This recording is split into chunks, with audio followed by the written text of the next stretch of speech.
One of the things that's always bothered me about religion and the church is this whole notion of self-deprecation and self-flagellation. And I don't think it's very healthy. I've often wondered where it comes from. But I think if one were to hypothesize that the church's origins were as a control mechanism for the masses, this might start to make a little more sense.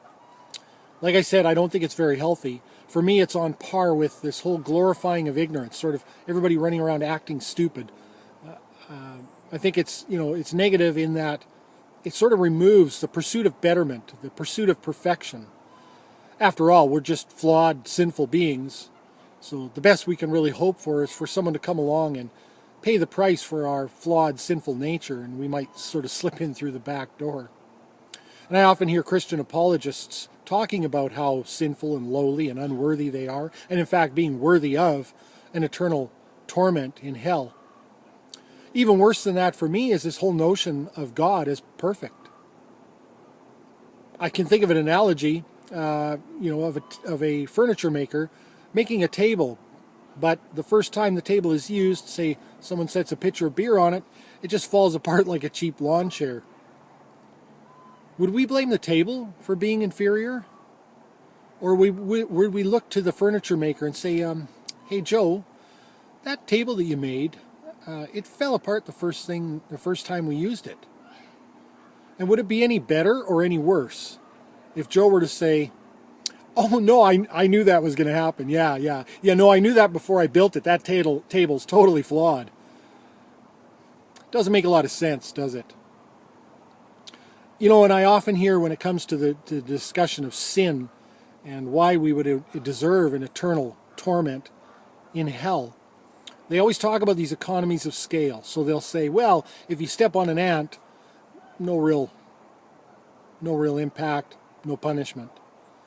If you were to harm someone's animal, someone's pet, we have laws about that, and you're going to have to answer for that.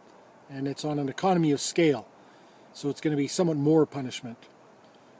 If you were to attack or somehow injure or otherwise deprive a fellow human being of personal property, the punishment's going to be up here. It's going to be relative to the being that you've offended against. And of course, if you sin against God because he is such a supreme being, then the punishment is eternal torment. And I have obvious problems with that. I think that your punishment should sort of be proportional to the malice and the damage actually, that ensues the action. And I don't think that's really proportional in this case. But more importantly, when I think about these economies of scale, I often wonder why they're not extended to God. How come he can create such flawed, sinful beings and still be saved harmless, still have clean hands? It doesn't make a lot of sense to me.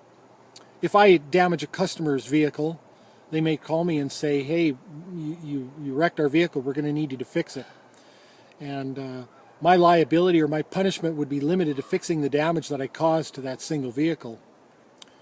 If an automotive manufacturer produces vehicles on an assembly line with serious design defects, they may be liable to recalling potentially hundreds of thousands of vehicles to make good for the defects that were in the vehicles.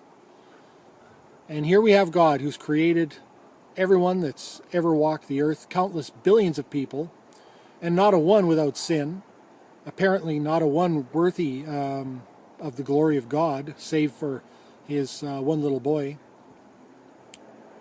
Where's the recall for that? Why is he still called perfect? If Joe were to make that flawed table and then every table thereafter was equally as flawed, they just all kept falling down, would we call him a master craftsman? I don't think so. He certainly couldn't have a claim to it. And he certainly wouldn't have any reason to keep blaming his materials, his tools, or the tables themselves. Doesn't make a lot of sense to me. I'd like to know, where is the recall? Thanks for watching.